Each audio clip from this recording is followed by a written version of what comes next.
Welcome to NDTV Auto. Ivan Espinosa is with us, and we are really excited to talk about their global plans and India plans. Thank you, Ivan, so much for talking to us. My first question to you is because there's so many things that have been um, going on about Renault, Nissan, and Mitsubishi tie-up. We want to understand where does the tie-up stand right now. What is happening with Honda? Because first your conversations were on and then they were off. So we want an update. Where does Nissan stand right now globally? I thank you, Mugdha. Thank you for the time. A pleasure to be here with you. Nissan is going through a transformation phase, as we have announced recently. We have launched our Re-Nissan plan, which is basically helping us transform the company by fixing the cost structure that we have. Yeah, and the other leg of this plan is not only about cost, but it's also about how we go to market, how we have redefined our product strategy, and how we have redefined the markets that we are prioritizing and where we are going around, how we are going around these markets. And part of that is, of course, India, which is a key element in our strategy. And to be clear from the beginning, we are in India to stay. We have a long time relationship with the Indian market, and we're committed to them. And we have a very clear plan. Our road to resurgence in India is very clear, with a clear plan of product, with the capacity secured, and we have wonderful cars in the pipeline that will come on time and will be segment leading. So this is what it comes to India. And now, to your question about the partnerships, the relationship with Renault is very strong. And part of that is what we're doing actually in India. We are collaborating very deeply with our partner Renault, and we're also developing products, producing products in India, not only for India, but we will go from India to the world. We have a very ambitious plan of exporting from India, and this is where we stand with our partner Renault. Mitsubishi Alliance is also working very well. As part of our Re-Nissan program, also we announced several initiatives of what we're working with them, particularly centered around EVs and battery co-development, as well as commercial vehicle collaboration.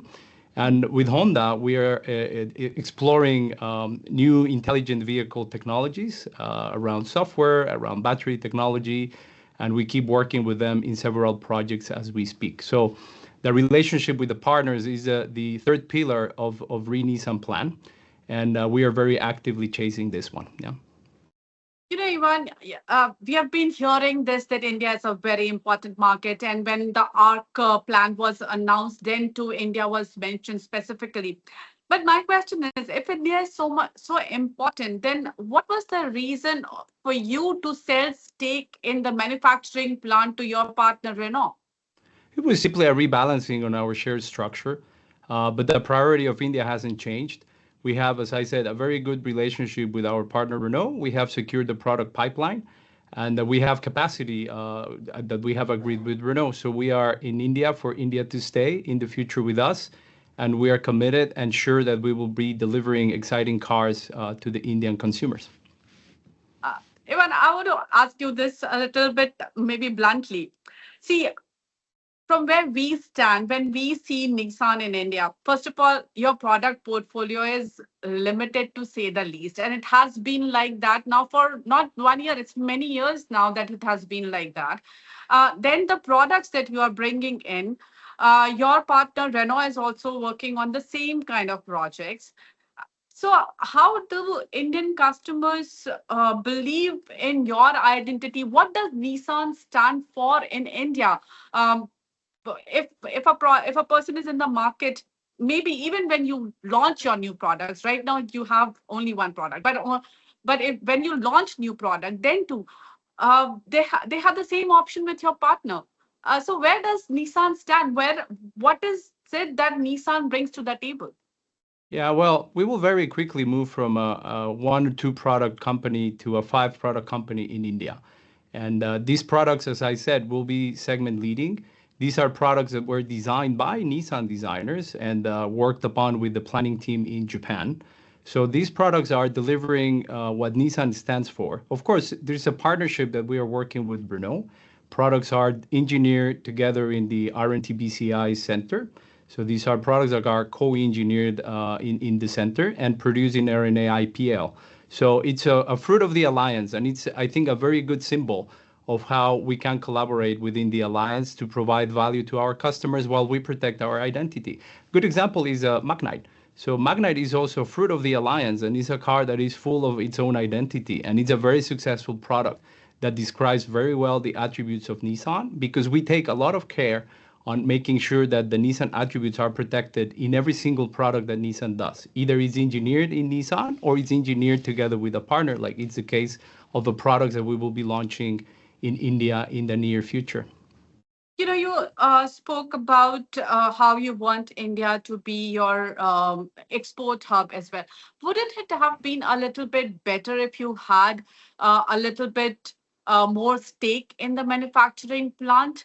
And what is the current structure of your arrangement with Renault for manufacturing?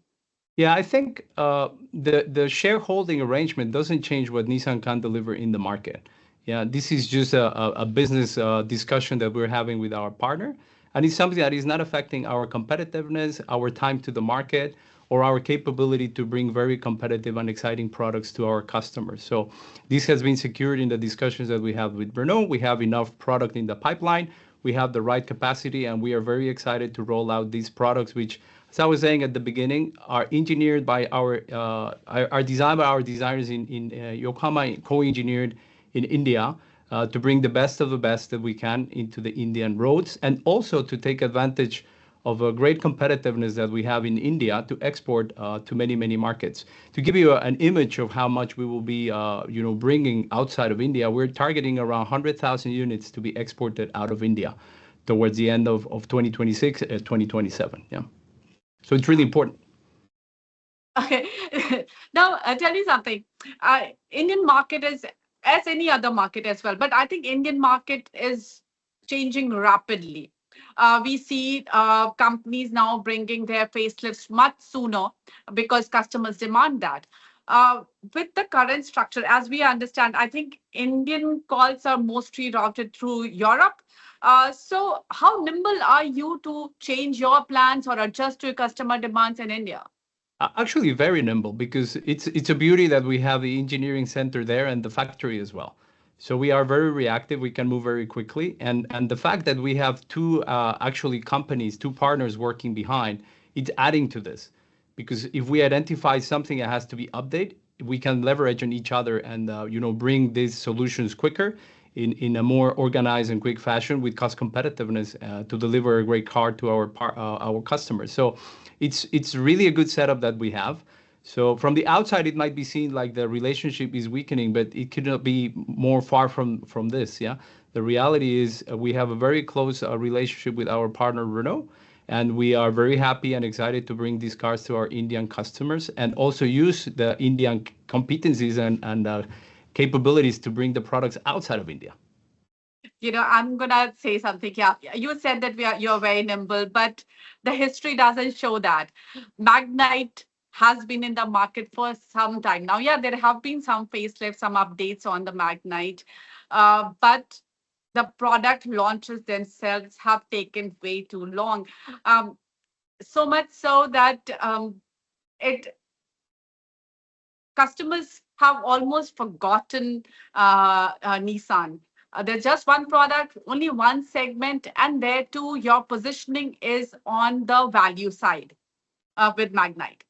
How are you going to attract Indian customer where it's just not about value, but about Nissan's products, and products take center stage and not the cost that they come at? There's this saying that there's nothing a great product cannot solve. And in the next 18 to 24 months, we will have 3 new cars, very well centered for the Indian market. We will be having an MPV, and right after that, we will have a C-segment SUV 5-seater, and after that, a 7-seater SUV, which will be, as I said, segment-leading cars. And the proof of that is that it will not only be sold in India, but it's going to major markets around the world, leveraging, again, on the technology and the quality of what can be built in India. Okay, now let's talk about one of these products is EV as well, as we understand. Well, these vehicles that I was referring to are not EVs. These vehicles are coming before that, and of course, we are revisiting our portfolio for the long term to see how we bring some exciting electrified vehicles to the Indian market later on.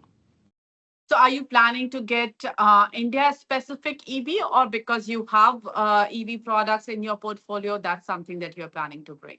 Now we're analyzing options. As in our lives as a OEM and vehicle manufacturers, we need to look at different alternative scenarios. Mhm. And of course, as you said, we have very good products already in the global portfolio, but we could be exploring also what we could be doing with the partners in India or by ourselves as well. So we have several options that we could explore and consider. So now you're saying that next 1.5 to 2 years is going to be very exciting for Nissan. You have three new products coming up. Uh, how are you preparing for these launches in terms of strengthening your dealer network, in terms of strengthening your service network? What is your plan in terms of even making Nissan a more prominent name in the Indian market? Right. Well, we have very loyal partners, and this is something that we are very grateful for because they've been very patient, as you said, with us. It's been some years on of product draw, and that we are now changing. And I think we have very competent partners. We will be dedicated to training them and giving them all the resources that are necessary to launch these products properly and to have a great customer service and customer satisfaction, which is one of the unique things that Nissan is very strong at in the Indian market. Yeah, so we will keep protecting this and build on that strength that we have by adding now the new vehicles in the portfolio. And as I said, ensuring that our partners have the right resources, the right support and training so that these vehicles are a complete success. What is your investment plan in India? How much are you investing in India? Well, we have already invested over 700 million euro in these vehicles that I was just talking about. So the commitment, as you can easily see, is very big. So we are committed to India, and the investment proves what we're saying. So we are really walking the talk, as we say. Okay. And in this, when you sold the manufacturing, when you sold your stake in manufacturing plant to Renault, has there been a financial transaction around it? Well, part of a deal we announced before, and part of a deal, it was a combined deal of several things that we discussed with Renault. Shareholding was one of them. We have back then agreed to make some investment in Ampere, which we decided not to do or agreed with Renault not to do. And rather, we are using that investment to fuel product in both sides. So rather than putting the money into the cross shareholding, we decided to activate both companies' development teams by using these resources to build more value for both companies.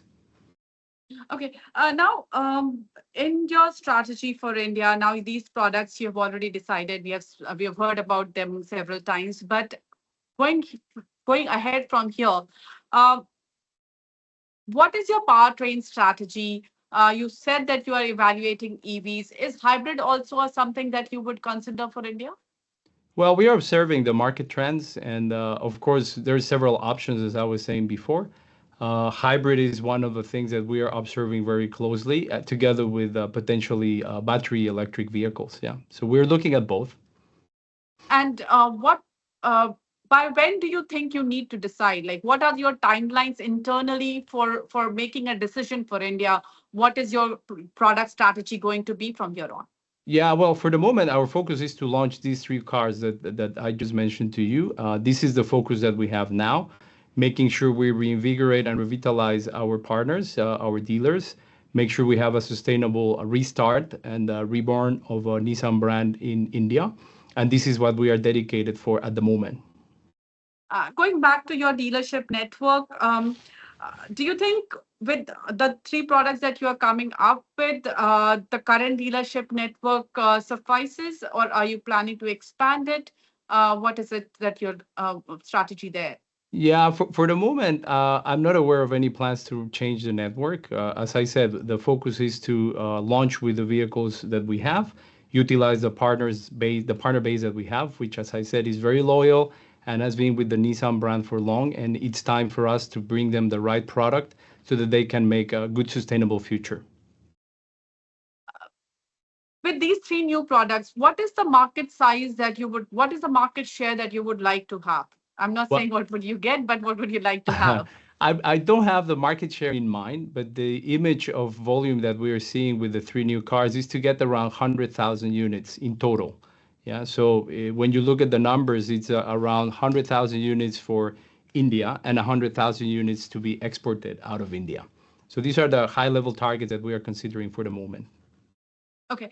Now, let's talk about your EV strategy. Nissan has talked about solid-state batteries for a long time, and there is a timeline that you had said. But does Nissan is still continuing with those timelines, 2028, and what's happening on that?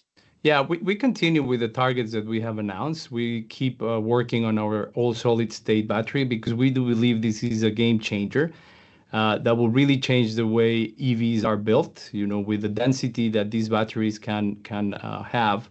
And the size, because of having more density, energy density, the size of the batteries are much more compact and lightweight. So the way you can create a car really changes. Also, the speed of charging is a real difference, as well as the way you engineer and develop the car. So it can really change the acceptance and the acceleration of the battery EVs, and that's why we are continuing to invest actively on the development of this technology. Mugdha, And time check. with Last all question. these geopolitical tensions brewing across the world, how is that impacting business?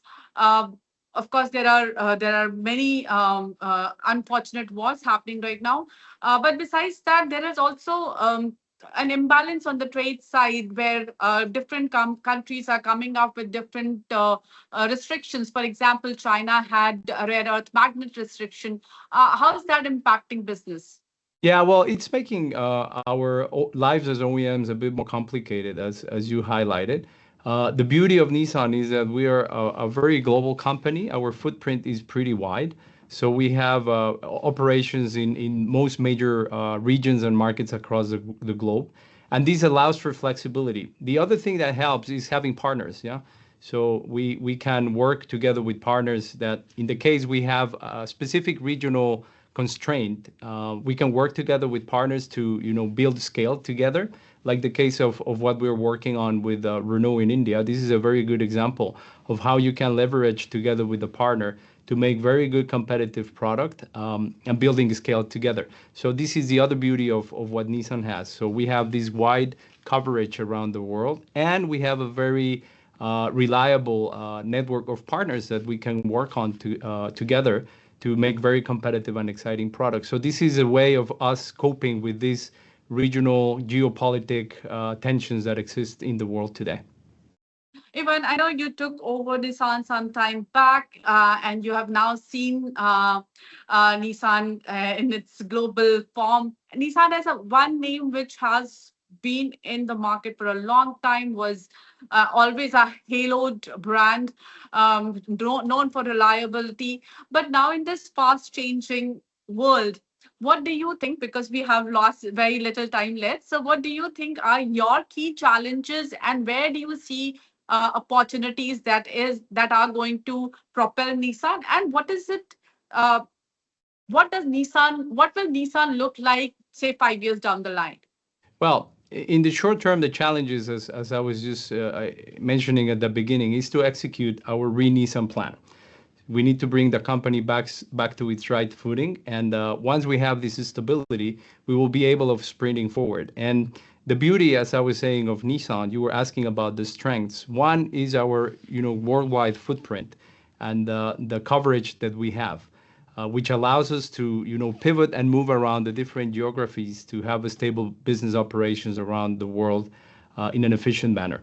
So this is what we will be working on. Then, as for the future, the beauty of Nissan, as you said, is we have a lot of innovation. We have a lot of technology. And this company, our company, is very, very capable in terms of engineering and technology. So we will keep investing on this. You mentioned about solid state battery, but this is just one piece. Our company is very, very strong when it comes to autonomous drive technology, when it comes to software and connectivity, and of course, electric vehicles, which is part of what you were asking. So we will very much actively keep investing on these areas because this is the future of the automotive industry. And I would love to see Nissan becoming the top player, the top Japanese player in terms of the intelligent vehicle. Yeah, this is for me the future of the industry, and this is where I want to bring Nissan forward. All right, Ivan. Thank you so much for joining us today and taking time out to speak to us. Thanks a lot. Thank you. Thank you for your time. Thank you.